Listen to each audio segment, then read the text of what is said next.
High বন্ধুরা, আমি সুমি বলছি। তো তোমাদের দাদা ভাইয়ের একটা স্বপ্নের জিনিস দেখো।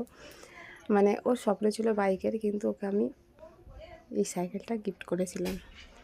মানে ওর খুব শখের ছিল, মানে স্বপ্ন ছিল যে কিনবো আর কি, গাড়ি কিনবো। তো গাড়িটা ফাইনালি কিনে দিয়েছি। মানে ওর অনেক অনেক ভীষণ শখ। বাইকটা আমি কিনে দিইনি, সাইকেলটাই কিনে দিয়েছি। জানো তো এখন মানে পরিস্থিতি, মানে কেমন রাস্তাঘাটে সব পরিস্থিতি।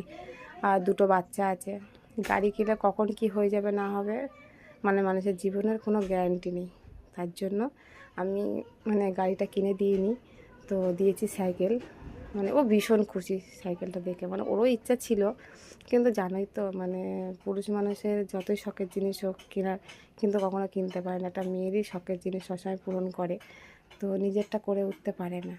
এত ফ্যামিলির চাপ, দুটো বাচ্চার চাপ, কাজের চাপ, সংসার চালাতে চালাতে তাদের পকেট খালি হয়ে যায়। তো কী করে তার নিজের শখের জিনিস পূরণ করবে? তো আমি তার ফাইনালি তার শখের জিনিসটা পূরণ করে দিয়েছি।